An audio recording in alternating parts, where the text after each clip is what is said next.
بسم اللہ الرحمن الرحیم۔ شروع اللہ کے نام سے جو بہت مہربان اور نہایت رحم کرنے والا ہے۔ بنی اسرائیل کے آباء و اجداد کا وطن شام تھا، لیکن حضرت یوسف علیہ السلام کے دور میں جب انہوں نے دیکھا کہ یوسف علیہ السلام مصر میں طاقتور ہو گئے ہیں تو بنی اسرائیل ہجرت کر کے آہستہ آہستہ مصر میں آباد ہو گئے۔ حضرت یوسف علیہ السلام کے بعد بنی اسرائیل پر فرعون کی غلامی کا دور شروع ہوا اور آخرکار یہ غلامی اللہ کے پیارے نبی حضرت موسیٰ علیہ السلام کے دور میں ختم ہوئی۔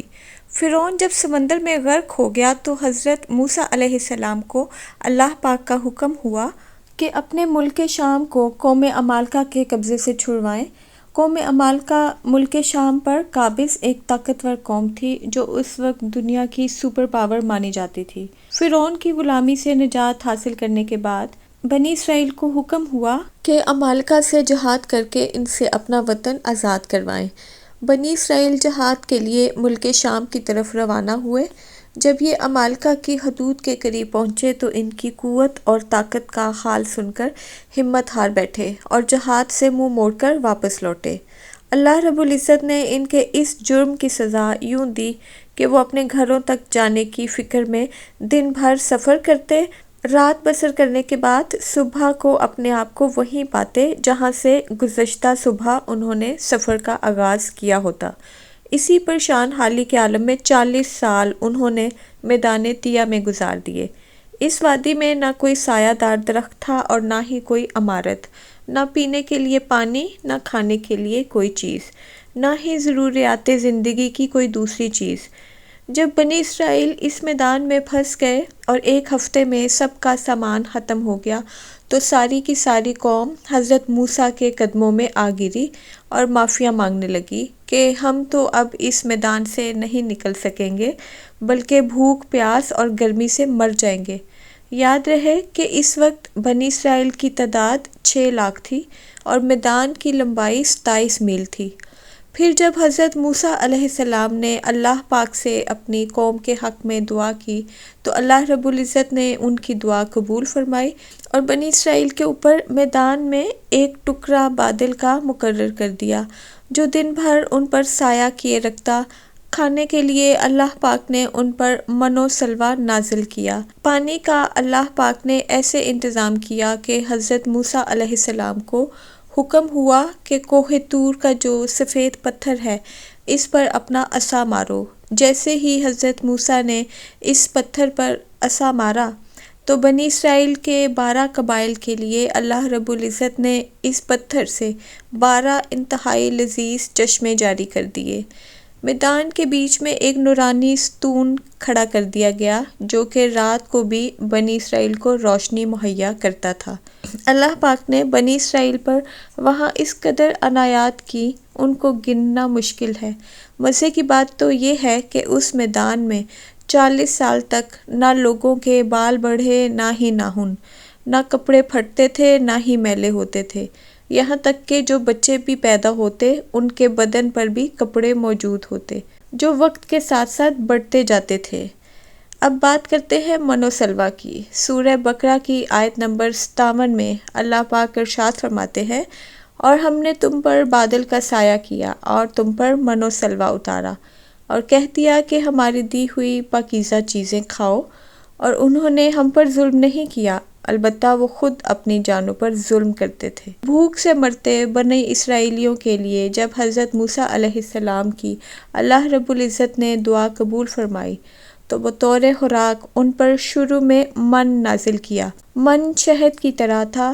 انجیل کی کتاب خروج میں بھی لکھا ہے کہ جب وہ شبنم خشک ہو گئی تو انہوں نے دیکھا کہ میدان میں بہت ہی چھوٹے سائز میں گول گول کوئی چیز پڑی ہے جیسا کہ پالک کے دانے ہوتے ہیں۔ اسرائیلی قوم ان دانوں کو دیکھ کر پکارنے لگی، یہ کیا ہے؟ تو حضرت موسیٰ علیہ السلام نے ان لوگوں سے فرمایا کہ اللہ تعالیٰ کی طرف سے یہ آپ کے لیے غذا ہے۔ اللہ تعالیٰ نے آپ سب کو پہلے آزمائش میں ڈال کر تم سب کو بھوکا اور پیاسا رکھا، پھر من جس کو آپ کے آباء و اجداد بھی نہ جانتے تھے وہ بھیجا تاکہ اللہ تعالیٰ تم کو سکھائے کہ انسان صرف روٹی پر زندہ نہیں رہتا۔ من دراصل ایک شبنمی گوند تھا جس کا ذائقہ شہد جیسا تھا۔ یہ گوند رات کو میدان کے پیڑوں اور پودوں پر جمع ہو جاتا تھا۔ بنی اسرائیل کے لوگ صبح اٹھ کر اس کو پیٹ بھر کر کھا لیا کرتے تھے۔ اللہ تعالیٰ ہر شخص کے لیے یہ گوند 4 کلو نازل فرماتا تھا۔ جو شخص صبح صبح اٹھ جاتا تھا یہ غذا اس کو حاصل ہو جاتی، اور جو اس وقت سویا رہتا وہ اس خوراک سے محروم رکھا جاتا تھا۔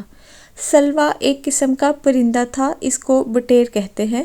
جب شام کے وقت جنوب کی طرف سے ہوائیں چلتی تھیں تو بٹیرے وافر مقدار میں ان کے خیموں کے قریب آ کر بیٹھ جایا کرتے تھے۔ بنی اسرائیل کے لوگ بٹیروں کو پکڑ کر پکاتے اور اس کو کھا جایا کرتے تھے۔ من و سلوا اللہ کی طرف سے ایک ایسی نعمت تھی جو بڑی آسانی سے ہضم ہو جاتی تھی۔ یہ بہت ہی مزیدار اور خوشبودار تھا۔ اس کے علاوہ بنی اسرائیل پر اللہ کا ایک خاص کرم یہ تھا، ان کے بال اور ناخن نہیں بھرتے تھے، ان کے کپڑے میلے نہیں ہوتے تھے اور نہ ہی پھٹتے تھے۔ ان کے گھر میں جو بھی لڑکا یا لڑکی پیدا ہوتا ان کے جسم پر اللہ کی طرف سے لباس ہوتا جو بچے کے بڑھنے کے ساتھ ساتھ بڑا ہوتا جاتا تھا۔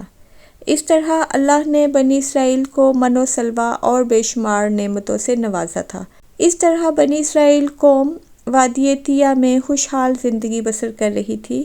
حضرت موسیٰ علیہ السلام کا یہ حکم تھا کہ روزانہ تم لوگ من و سلوا سے پیٹ بھر لیا کرو، اس کو اگلے دن کے لیے ہرگز جمع مت کرنا۔ لیکن اس ناشکری قوم کو یہ خطرہ محسوس ہونے لگا کہ اگر یہ من و سلوا نہ ملا ہم تو بھوکے مر جائیں گے۔ اس ڈر سے وہ قوم من و سلوا چھپا کر کل کے لیے رکھنے لگی۔ حضرت موسیٰ علیہ السلام نے اس قوم کو ایسا کرنے سے منع کیا، لیکن ان لوگوں نے حضرت موسیٰ علیہ السلام کی نافرمانی کی۔ یہ بات اللہ رب العزت کو ناپسند گزری کہ ان لوگوں نے جو کچھ کھانے پینے کے لیے جمع کیا تھا وہ سب خراب ہو گیا۔ اس دن کے بعد اللہ نے یہ نعمت اس قوم پر بالکل بند کر دی۔ حضرت محمد مصطفیٰ صلی اللہ علیہ وآلہ وسلم کا ارشاد پاک ہے کہ بنی اسرائیلی قوم نہ ہوتی تو کبھی بھی کھانا خراب نہ ہوتا۔ کھانے پینے کی اشیاء کا خراب ہونا اس قوم سے ہی شروع ہوا تھا، ورنہ اس قوم سے پہلے نہ کھانا خراب ہوتا تھا اور نہ ہی گوشت سڑتا تھا۔ دنیا کی بے شمار اقوام کی دینی کتابوں میں ان غذاؤں کا ذکر واضح کیا جاتا ہے۔ بدھ مت کی روایت کے مطابق جب دنیا کا چکر مکمل ہوتا ہے تو آسمان سے غذا نازل ہونے لگتی ہے۔ ہندو مذہب کی مقدس کتابوں میں بھی آسمان سے شہد برسنے کا ذکر ملتا ہے۔ پرانے یونانیوں میں بھی یہاں ایک آسمان سے اترنے والی غذا کا ذکر ملتا ہے جس کا مزہ شہد کی مانند تھا۔ یہی شہد جب سمندروں اور دریاؤں پر برستا تو ان کا رنگ شہد کی طرح ہو جاتا۔ ہم نے دیکھا کہ خدا نے بنی اسرائیل کے لیے سمندر کو 2 حصوں میں بانٹ کر راستہ بنا دیا تھا۔ وادی طیہ کو اللہ نے ان کے لیے بے شمار نعمتوں سے مالا مال کر دیا۔ ان سب نعمتوں کو حاصل کرنے کے باوجود بھی بنی اسرائیل کے لوگوں نے اللہ پر یقین نہ کیا۔ ان لوگوں کو جب حضرت موسیٰ علیہ السلام نے منع فرمایا کہ کھانے کو ہرگز اگلے دن کے لیے جمع نہ کرنا، لیکن اس نافرمان قوم نے حضرت موسیٰ کی کوئی بات نہ مانی اور اسی طرح ساری زندگی گمراہ رہی۔ اسی طرح جب ہم کسی مشکل کا سامنا کرتے ہیں تو ہم اللہ کی تمام نعمتوں کو بھول جاتے ہیں کہ اللہ نے ہم کو کتنی نعمتوں سے نوازا تھا۔ ہمیں صرف اور صرف موجودہ مصیبت نظر آتی ہے۔ ہمیں ہمیشہ اللہ پر بھروسہ کرنا چاہیے کہ اللہ ہر وقت اپنے بندوں کے ساتھ ہوتا ہے۔ اللہ کے لیے ہر کام کرنا بہت ہی آسان ہے، اور اللہ سے دعا ہے کہ اللہ ہم سب کو نیک اور پرہیزگار بنائے۔ آمین۔